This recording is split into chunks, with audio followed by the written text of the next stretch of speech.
세상에는 선한 사람도 있고 악한 사람도 있고 여러 부류의 사람들이 이렇게 나누어 말할 수 있죠. 비교해서 대조적인 말을 할 수가 있죠.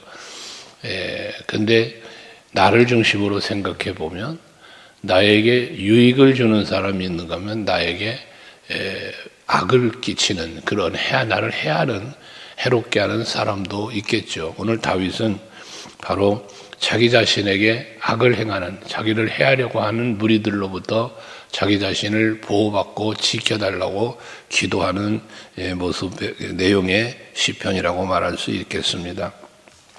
원수들의 위협이죠. 그 위협으로부터 자기를 지켜주시고 건져달라는 그러한 기도라고 볼 수 있습니다. 특별히 그들을 향하여 악인이라 포악한 자라고 말을 하고 있는데 이러한 강포한 자라고도 먼저 성경은 말을 했습니다. 그러니까 결과적으로 악을 행하는 사람들이라고 말할 수 있겠죠. 근데 그 악인들에 대해서 어제도 우리의 마음과 생각과 말과 행위를 다 알고 계신 하나님을 다윗은 고백했던 것처럼 이 악인들에 대한 말을 하고 있어요. 근데 이 악인들에 대한 말을 이어서 보면은 2절에 보면 그들의 마음속으로 악을 꾀하고라고 말을 합니다.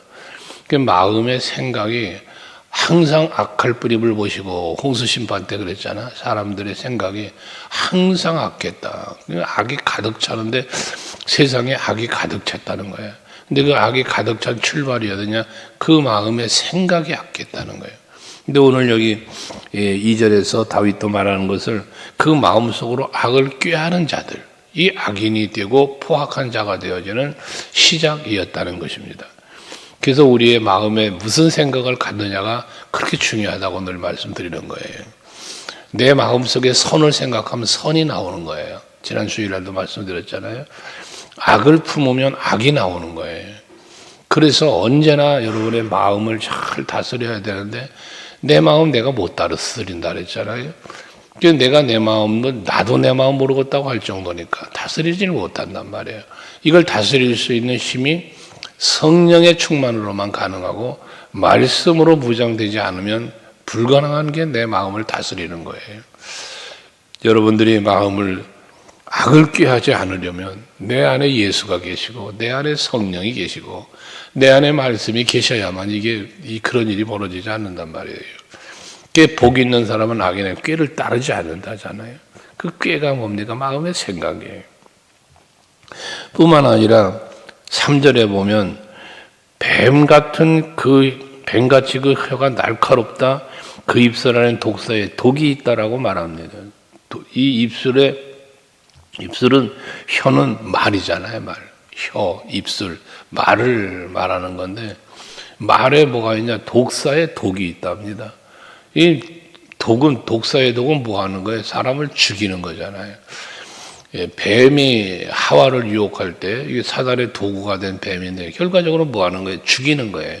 선악과를 먹으면 반드시 죽는다는 하나님의 말씀이 계셨는데 그걸 먹게 만들었단 말이죠. 그게 먹는 순간 뭐 한 거예요? 죽었어요. 하나님과의 관계가 영적인 죽음 단절되는 거예요. 그러니까 뱀의 독은 사람을 죽이는 데 있다라고 할 때 이 악인들의 말은 항상 사람을 죽이는 말을 했다는 거예요. 독한 말, 독사의 독. 이것처럼 여러분 그렇잖아요. 말은 사람을 말 한마디가 천냥빚을 갚는다 그러잖아요. 그러니까 내가 어떤 말을 하느냐에 따라서 그 말이 사람을 살릴 수도 있고 사람을 죽일 수도 있는 거예요. 한치 혀가 이 몸을, 상황을, 모든 걸 바꿔놓는단 말이에요. 말 한마디가. 그래서 악인들은 그런데 뭐 하냐? 죽이는 독사의 독을 품은 말을 한다는 것이거든요. 그래서 여러분들 항상 첫째는 마음의 생각 잘 다스리고 입술의 말도 잘 다스려야 되는 거예요. 그게 여러분에게 간혹 말씀드리잖아요. 내가 입술로 쏟아내는 말은 나의 미래라는 말을 했어요. 근데 말한 대로 되게 하시는 하나님이라고 했으니까. 근데 내가 쏟아내는 말은 누군가를 살릴 수도 있고 죽일 수도 있는데 누군가가 아니라 나 자신에게도 그런 거예요. 항상 말은 내가 말하지만 내가 먼저 듣잖아요. 내가 말하는데 내가 먼저 들어요. 저 사람에게 다른 사람에게 말을 하지만 그 사람만 듣는 게 아니에요. 나도 듣는 거예요. 그럼 그 독이 결과적으로 나도 죽이는 거거든요. 그만큼 말이 중요한 거예요. 여러분들이 마음의 악한 마음도 풀지 말아야 될 뿐더러 남을 죽이는 말도 하지 말아야 된다. 그건 악인에 해당되고 포악한 자에 해당이 된다는 것입니다. 그러면서 4절에 보면 악인의 손, 포악한 자에게서 벗어나게 해달라고 하는데 그들은 걸음을 밀친다고 그랬어요. 이 손, 발걸음, 이게 다 뭡니까? 행위입니다. 행위. 악인들의 손은 악을 행하는 데 사용하고 악인들의 발은 악을 행하는 길을 걷게 된단 말입니다. 그래서 여러분의 손과 발이 이런 행위를 말하는데 나의 행위가 하나님이 보시기에 악이면 악인의 삶이 되는 거예요. 발걸음이 되는 거예요. 내 손이 하는 일이 악을 행하고 있습니까? 그렇다면 나는 악인인 거예요. 그래서 세 가지, 내 마음의 생각, 내 입술의 말, 나의 삶의 행위, 모든 것들이 다 악을 행할 것이냐 선을 행할 것이냐, 이 기준을 말씀에 두고 하나님의 거룩하신 뜻에 두고 판단을 하며 살 수 있는 여러분이 되시기를 바랍니다. 선의 기준은 하나님의 말씀에 있는 거예요. 말씀대로 순종하며 사는 게 선이고 말씀에 불순종하는 게 악입니다. 죄입니다. 그러니까 항상 여러분들은 하나님의 말씀을 중심으로 하여서 생각하고 말하고 행동하는 여러분의 삶이 이루어져서 하나님께 기쁨도 드리고 여러분들에겐 그로 인한 은혜와 복이 누려지는, 또 나아가서 또 제3자인 그 누군가에게도 올라오신 그 은혜와 복을, 기쁨을, 즐거움을 나누어 줄 수 있는 그러한 넉넉한 삶이 여러분에게 이루어지기를 원합니다. 특별히 악인들에 대한 포악한 자는 5절에 보면 교만한 자가라고 말하고 있습니다. 교만한 자 역시도 악인에 해당되고 포악한 자에 해당된다는 것입니다. 교만한 자가 어떻게 합니까? 나를 해하려고 올무와 줄을 놓으며 길 곁에 그물을 치며 함정을 두었나이다. 이 교만한 자는 자기가 최고인 줄 압니다.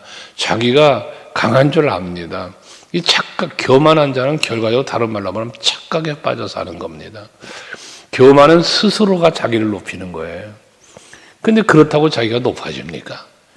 여러분, 다른 사람이 높여줘야 그게 진정 높은 거죠. 다른 사람이 인정을 해줘야 그게 진정한 인격자고 존중받을 만한 사람인 것이지, 자기 스스로가 잘났다고 하면 그건 교만이다 그 말이에요. 우리는 교만한 자가 되면 안 돼요. 언제나 겸손한 자가 돼야 돼요. 다른 사람이 아이 그래도요 하면서 높여주는 이러한 여러분이 되셔야 돼요. 남들에 의해서 존경받고 높임받는, 나는 잘났는데 나는 최고인데 다른 사람이 올 때 비웃고 뒤에서 무시해버리고 가까이 할 사람이 안 돼, 함께하고 싶은 사람이 아니야. 그럼 그 사람은 여러분 잘난 게 아닙니다. 교만한 자의 특징, 남들에게는 인정받지 못하고 자기 스스로가 잘났다고 생각하고 말하고 행동하는 사람이라는 겁니다. 그러니까 그들은 남을 해하려고 하는 거예요. 하는 일이 올무나 만들고 뭉덩이나 파고 그물이나 치고 남을 해하려고만 하는 일을 한단 말이에요. 자기 자신이 하고 싶은 대로만 하려고 하는 거예요. 이게 내가 살고 너는 죽어도 상관없다는 이거잖아요. 이게 악인의 모습이 교만 속에 들어있다는 거죠. 그래서 교만은 패망의 선봉이라고까지 한 거예요. 뒤에 이어지는 말씀이 바로 그런 말씀이잖아요.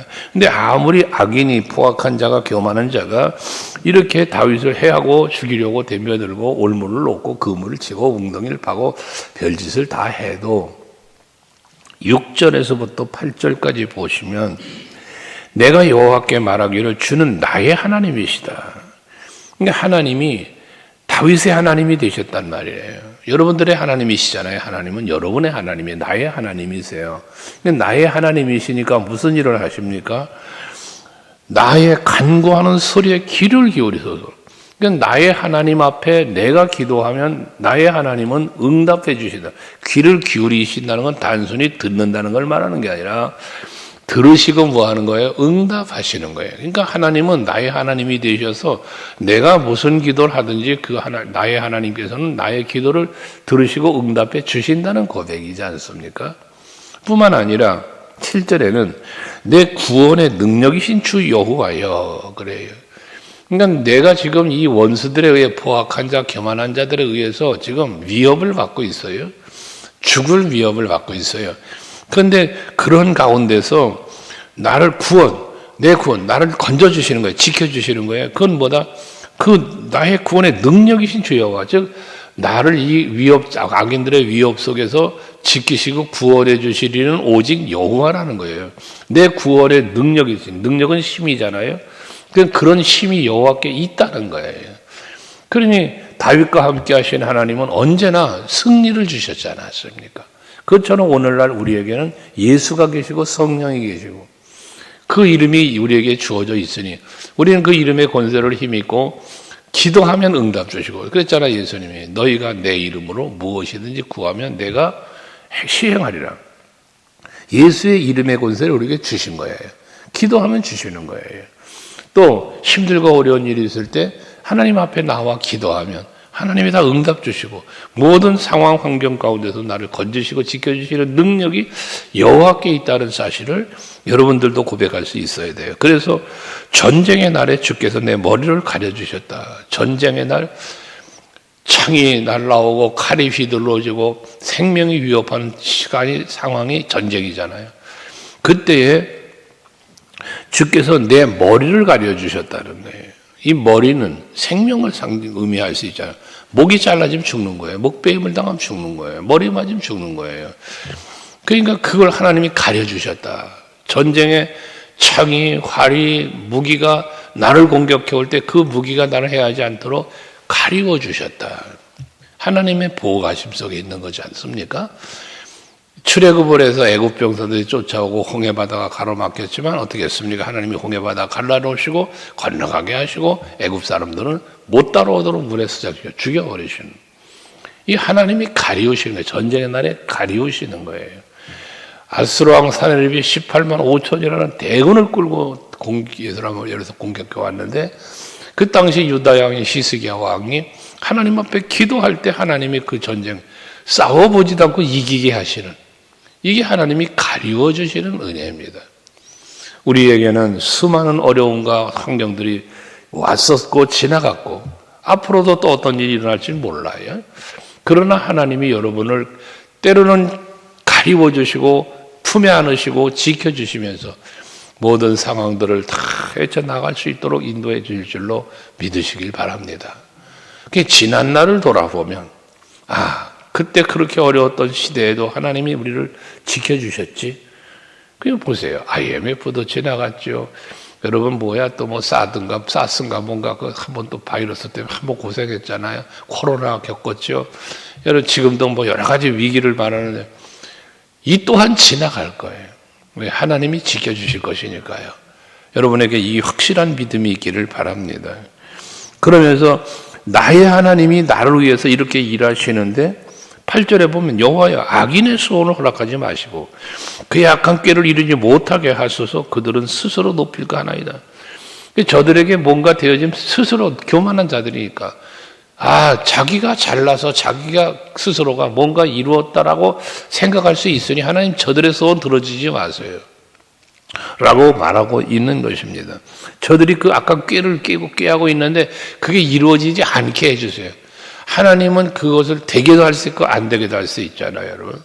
갈멜산의 사건에서 잘 보여주잖아요.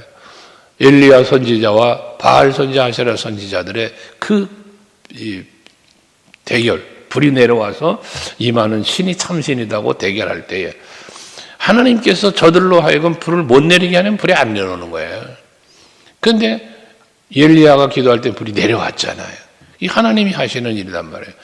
하나님의 사람의 소원은 이루어 주시지만 그렇지 않은 자들의 악인들의 모습은 다 하나님 막으시는 거예요.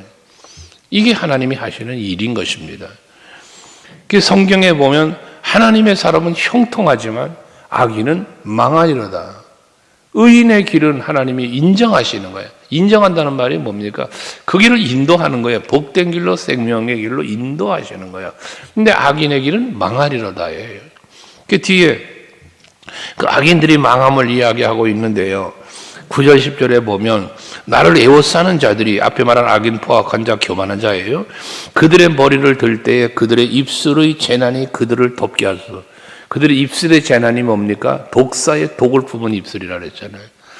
그러니까 독으로 누군가를 해하려고 하는데 결과적으로 뭡니까? 자기들이 해를 당하게 해달라는 거예요. 이게 10절도 마찬가지지. 뜨거운 숯불이 그들 위에 떨어지게 하시며 불 가운데와 깊은 웅덩이에 그들로 하여금 빠져 다시 일어나지 못하게 하소서.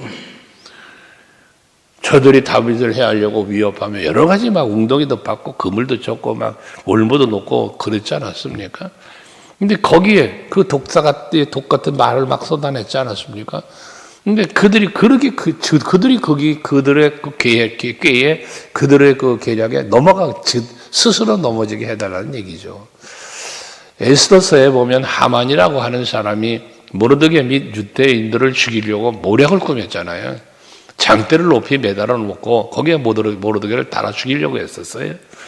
그런데 어떻게 됐습니까? 하나님께서는 오히려 모르드게와 이 유대 민족들을 살려주시고 그 계략을 꾸몄던 하만을 자기가 만들어 놓은 장대에 자기가 매달려 죽게 하시는 하나님의 그 역사하심을 보잖아요. 우리가요.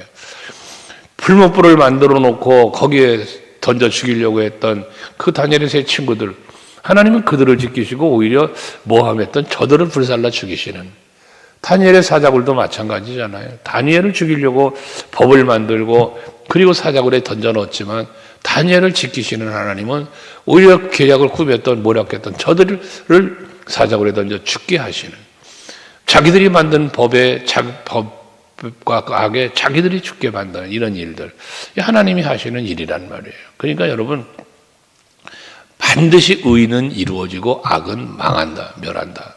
그러면 나는 어느 편에 서야 할 것인가? 무슨 일을 해야 할 것인가?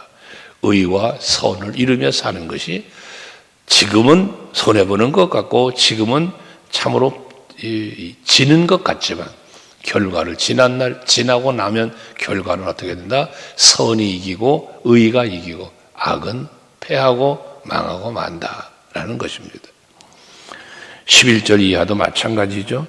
악담하는 자는 세상에서 굳게 서지 못하며 포악한 자는 재앙에 따라서 패망하게 하리라. 이게 하나님의 법입니다. 하나님의 성경의 원리입니다. 그러니 우리는 항상 어디에 서야 한다? 선에 서고 하나님의 거룩한 뜻을 헤아리며 그의 하나님의 기쁨이 되는 생각, 말, 행동을 하며 사는 것이 우리 스스로에게 복이요 나와 함께하는 자들에게도 복이 된다는 사실입니다. 그래서 12절과 12절처럼 악인은 다 패하고 멸망당하고 죽임을 당하고 하지만 12절 13절에 보면 고난 당하는 자, 궁핍한 자, 의인, 정직한 자들은 하나님께서 살리시는 거예요. 그래서 마지막에 뭐라고 말하고 있냐면 고난당하는 자는 변호한다, 궁핍한 자는 정의를 베푼다, 의인들이 주의 이름에 감사한다, 정직한 자들이 주의 앞에서 산다. 모두 다 하나님의 은혜 안에 거하고 은혜 안에 살게 된다는 걸 말씀하는 겁니다. 그러니 우리는 항상 악인, 포악한 자, 교만한 자의 자리가 아닌 언제나 의인, 정직한 자의 자리에서 살아가려고 힘쓰는 여러분들이 되시기를 바랍니다. 거기에 은혜가 있습니다. 거기에 하나님의 주시는 복이 있습니다. 오늘도 한날을 그렇게 은혜 안에서 복된 삶을 살아가는 여러분 될 수 있길 축복합니다. 기도하시겠습니다.